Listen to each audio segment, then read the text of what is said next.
All right, welcome to the Mystic Arts. Today we are going to be painting this 3D printed Trojan Rabbit, and this is modeled after the Trojan Rabbit from Monty Python and the Search for the Holy Grail. And I think it's going to be pretty fun. You can see inside there's plenty of room to put miniatures if I want to, and other than that, it's a pretty much one solid piece. And I think it's going to be pretty easy to paint, and I'm not going to be using too many different paints. First paint I'm going to be using is going to be this Snakebite Leather. It's a contrast paint by Citadel, and I'm going to be also using this Shade Brush by Citadel as well. Of course, you can really use any brush you want.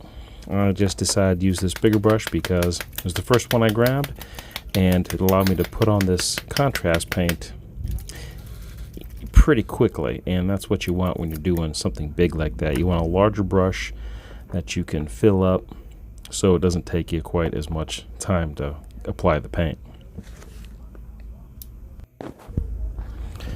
And just remember, when you're painting, as always, you really can't get it wrong. You're painting for yourself, not anybody else, and just enjoy yourself while you're painting. And you can see here as I apply the Snakebite Leather, I'm glad I used the bigger brush because I can really get a lot on in one go. And notice I'm not too worried about how much I'm getting in any one spot, and that's the point of the contrast paints, because what will happen is it runs off the high areas and fills in all the cracks and crevices, so it creates this nice contrast in spots, and I like that. And of course, the more paint you leave, the more sharp the contrast. So if I leave a lot of paint, and you can see on the shoulder right there of the rabbit closest to you, you can see I left a lot of paint, so right there it's going to be darker, but then those other areas where either it ran off or I thinned it out a little bit, they're going to be lighter.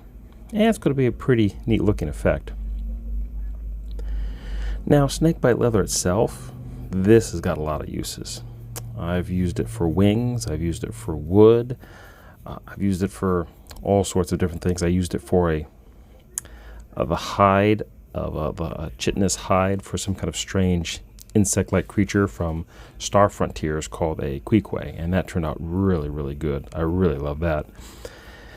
And most of the contrast paints, I won't say all of them, but most of them are really, really excellent. There's a few that to me have very limited uses, like Apothecary White. That worked really well on some marble miniatures that I had. You know, basically some ruins, and I thought that worked pretty well. But other than that, Apothecary White, really not my cup of tea for most models, but I guess it's very situational. But most of the contrast paints you can really use, and they're going to be super useful. And now what I like about this particular model that I'm painting, this Trojan Rabbit, is that it's all wood and leather hide, so I'm really not too worried about adding a lot of extra color to this. And I'm thinking I might not even paint the inside, but we'll see. I might change my mind and decide to paint the inside, because most of the time you're not going to see it anyways, just like I'm not going to paint the bottom of this because there's kind of really no point. But I definitely want to make sure and get around all the edges real good. Now, one thing's for certain when you're using contrast paints, of course, they're designed to paint large armies or large items very quickly, and in order to make the effect work really well, you need to use a healthy amount of the contrast paints. So you're going to have to watch out. You might actually run out while you're painting, so you may want to kind of evaluate the size of the miniature that you're painting or the amount of figures that you're using one particular contrast paint on, and you may want to make sure you have a second bottle in backup. Now, even though this seems like a pretty big miniature, and I'm just soaking that brush up with as much contrast as I can, honestly, I'm going to have plenty of contrast paint left over.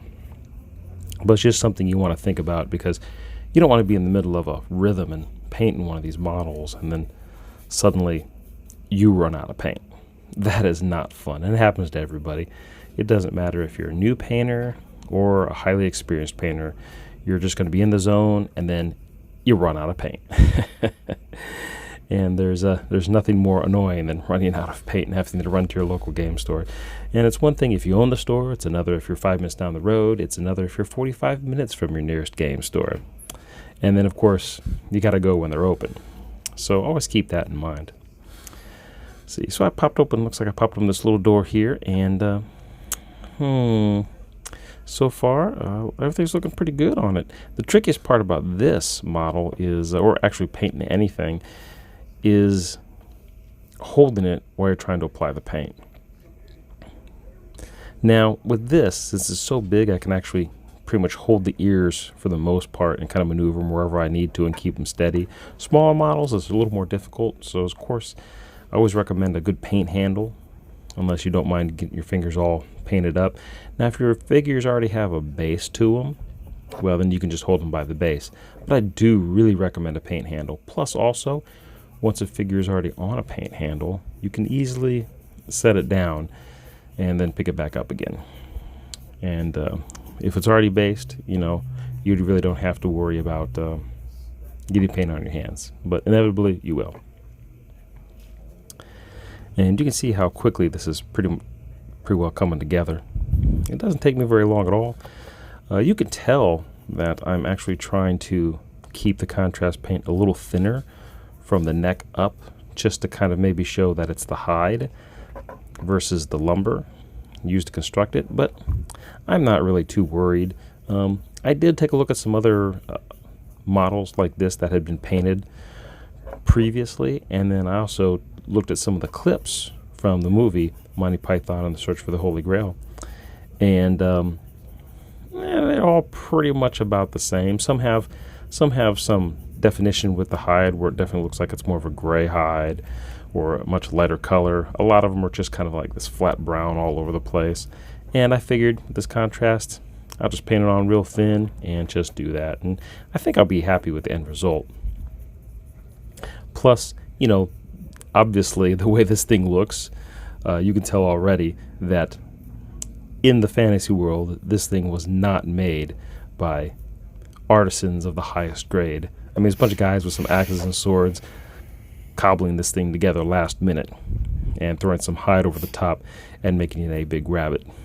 And why a rabbit? You know, I'm still not really sure. But I think it's funny as all get out, and I actually do intend to use this in one of my games. Why? Because if you got a painted miniature, you might as well use it, no matter how strange or unusual that miniature may be.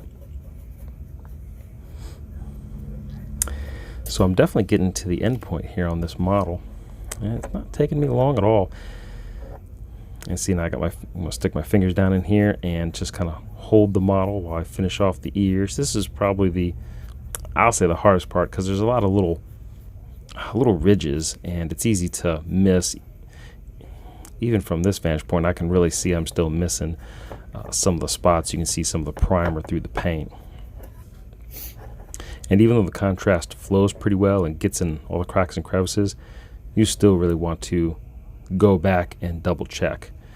And that's another nice thing about the contrast paint is that I think because of the nature of it, like if you had to go back and paint another section because you missed it, it doesn't look bad like if you had to touch it up. It doesn't look like you did a paint repair on it, so to speak. But it's coming out really well. I'm really, really happy with it so far. And I have painted a few models with it. I know there's a couple other videos I have where I show you that I painted my giant gorilla. He came out really good. He was all contrast with the exception of his eyes, which I would put some Stormhost silver on his eyes, and then I put I think it was the Soulstone red on top of it. Oh man, that came out so good because you get that shine, that metallic shine through the red, and it looks so good. And then some Eshin gray just for his fingers, his toes, and his stomach. It came out so good. You should definitely check out my video. I'll have a link to it up top while you're watching, so that way if you want to click on it and check out that video, man, I highly recommend it. It came out really good. I was really happy with that one. Okay, so let's get back to my Trojan Rabbit here. Okay, so I think I'm going to be done at this point. Now what I'm going to do is I'm going to actually just let it sit and dry. It'll probably be about 15-20 minutes for me. For you guys, it'll be probably about half a second. And of course, as always, you want to make sure to clean out your brushes whenever you stop painting, as well as make sure to close any paint pots before walking away. That way it prevents you having dry paint. I'll be right back. Okay, I'm right back. And now I'm going to paint some smaller details. I don't have too much in the way of smaller details I'm going to paint. I'm going to paint the eyes and the nose and some of the bolts made to assemble this thing. And what I'm going to do first, I'm going to use some of this D&D paint, this Lawful White. I'm going to use that for the outside of the eyes because the eye is fairly oblong, and I won't paint anything over the white. I'm just going to actually do the outside edges with it because the detail's so big it really won't be a problem for me just to kind of do the outside edges of the eye. For the inner part of the eye, I'm going to use some Frost Blue by the Dungeons & Dragons line of paints. And I'm just going to put a little dab of that next to my white on my palette. And if you don't have a paint palette, you should probably get one. It's very nice to have, just to have some paints on. And then I'm going to have some of the Dragonfire Red for Dungeons & Dragons. And I'm going to use that for his nose because I think it's going to come out very well. Now, you notice I'm using several different kinds of paints. Well, maybe not several, but I'm using 2 different brands of paints. And that's more than fine. A lot of people, they want to use just one type like Reaper or Citadel or Army Painter or the D&D line, which is probably made incidentally by Reaper or Army Painter. But it doesn't matter. Whatever paints you want to use, you can. But in my experience, you can mix all these paints. They're generally acrylic based, so you're really not going to have any trouble mixing paints whatsoever. Just don't worry about it. And now it might be different if you are painting in a specific painting competition. They have specific rules, or you want a certain style or consistency. Well, in that case, that's a little bit different. But for casual painting, what you and I are going to do, then I wouldn't worry about it at all. Okay, now as I finish this up, I do want to mention something that I'm going to be doing because I'm trying to get back into painting minis a little more for the channel. What I would like to do is not starting with this one, but I've got a black pudding that's going to be coming up, a black pudding miniature that's going to be coming up after I get done painting the Trojan Rabbit. And in that video, starting with that video with the black pudding, I am going to actually be selling all the miniatures that I paint and put them for sale in the store. Now, of course, you can always, if you don't live in the local area, you can always call and we can invoice you. You can pay over the phone, whatever works best, and we can ship them to you. And but yeah, they'll be here for sale behind the counter. So that way, if you want one of the miniatures that I painted for the channel, for the Mystic Arts, well then you're welcome to come get it. Or maybe you're not worried about the fact that it was on the channel. Maybe you just needed something really cool, and you happen to be watching this video and see one of the painted miniatures, and man, call me right away and let me know if you want it. That way you can snag it.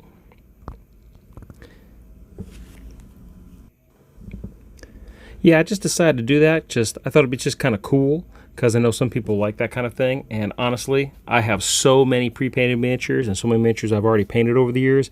I don't need any more. So this gives me a reason to actually paint some miniatures, and also allows me to help kind of perfect my skill a little bit, and also gives you guys the opportunity maybe to get a painted miniature that you might not have otherwise been able to acquire. And of course, here with the Trojan Rabbit, I'm just kind of finishing up with the eyes. Just a little bit of that light blue. If you're watching and paying attention, notice I just kind of made that kind of white ring, and then I left that area of brown blank so I could put that little blue spot. It's just what I decided to do. And then here I'm going to be getting ready, and I'll be putting the red nose on this little guy. I used to have a steady stream of people for about a year, and then I don't know what happened to them. Okay, and I am getting ready right now. I'm going to just do a little dab of red, and this time I'm not too worried about what you spend being on, too careful. You know, just like the eyes, I just kind of slapped them on there, and I think it kind of adds to the homemade look of the whole Trojan Rabbit. And this red, I'm just going to smack a bunch of red on. Absolutely. And he's going to have a cute little red, pink, reddish, pinkish kind of nose. Probably more red than pink, I guess, yeah. But, yep, he's just about done.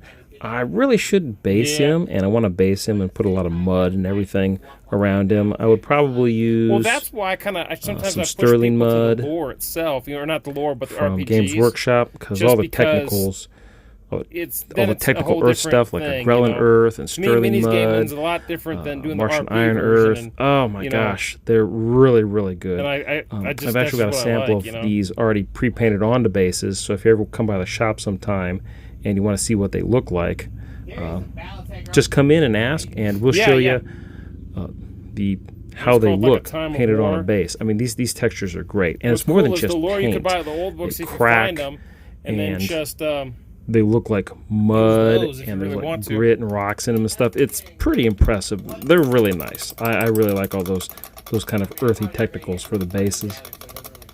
And it's just a paint. Once you paint it on there and it dries, it's on there to stay. And it's definitely pretty cool. And with those kind of technicals, I really don't mind putting them actually on characters too, like to show a character's been crawling through the mud or something like that, which that's kind of neat too.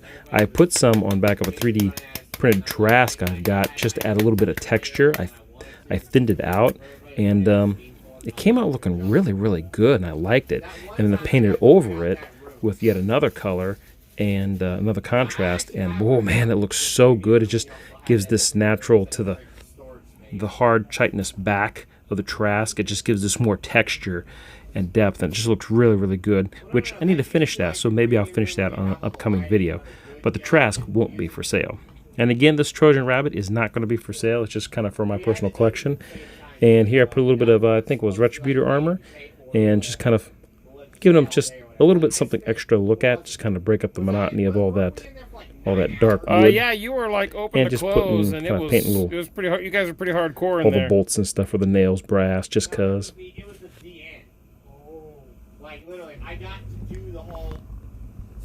Now, while I'm finishing this up, I will say that I remember that because I am still, even though I'm like a big, getting a decent stockpile of videos, I do still only intend to put out a video a week. Even though I really want to be able to get to the point where I'm doing 2 videos a week, just with my scheduling. Man, it's actually harder to do than you think. So I'm still going to try to do a video a week, and at the minimum every other week. But I think with what I've got enough right now that it'll probably carry me real close up to the holidays, and hopefully through the holidays with doing a video a week. Because this will be because after I do this, I'm going to do the painting video on the black pudding. And actually I got plenty of time. I'm doing it right after this video. And I'm going to have it, so I have those 2 mini painting videos. I'll probably be able to do a 3rd or a 4th one coming up. And then I've got some videos I'm doing for Halloween just for fun that I'm going to be putting up. And I think I got a couple other things that are already scheduled to be published that haven't dropped yet. So that'll be really cool too.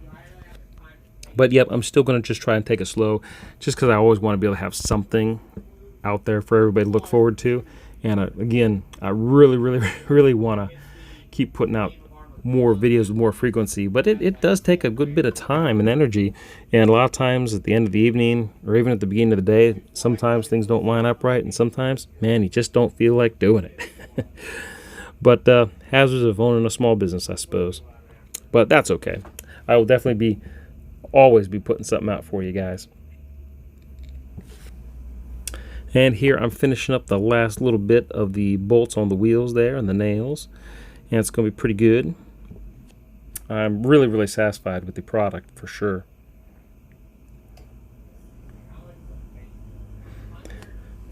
And once I'm done with that, and pretty much most of that stuff dries pretty quick. And around the neck, I forgot about around the neck. There's also a lot of bolts around the neck. You ain't kidding, and man. Again, not being too terribly careful. Just depends on your miniature, on how careful you want to be. And again, this thing's supposed to be kind of homemade, so I'm just kind of real quick touching the tops of these bolts, and that's it.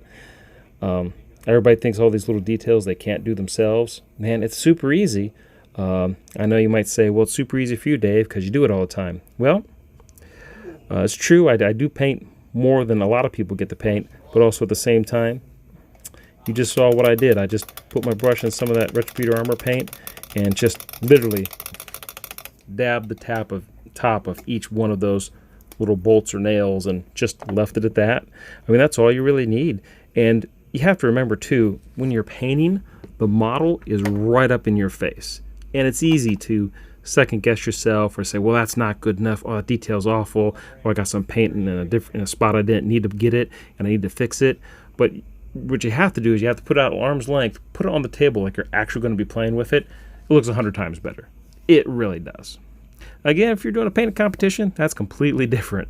But for most of what you and I need, man, quick and easy, it's all we really need. But it doesn't hurt to strive to be better, for sure. Now, I was really thinking about leaving the inside and not painting this at all, but I kind of can't help myself, so I think I am going to finish painting it. I'm not going to get my other brush because it's still in the paint pot. It's all wet. I don't have a way to dry it off right now handy, and instead of pausing the video, I'm just going to use this other brush, and I'm just going to quick paint the inside. Yeah, it was. I'm not going to be super hardcore, but just enough so you can kind of see inside. Like right here, the ramp, so if I do open it, it's not just gray. And then I'm definitely going to reach up inside there and paint most of the sides and most of the floor and most of the front going in. And it still looks really good, even with all these, just these 3D print lines.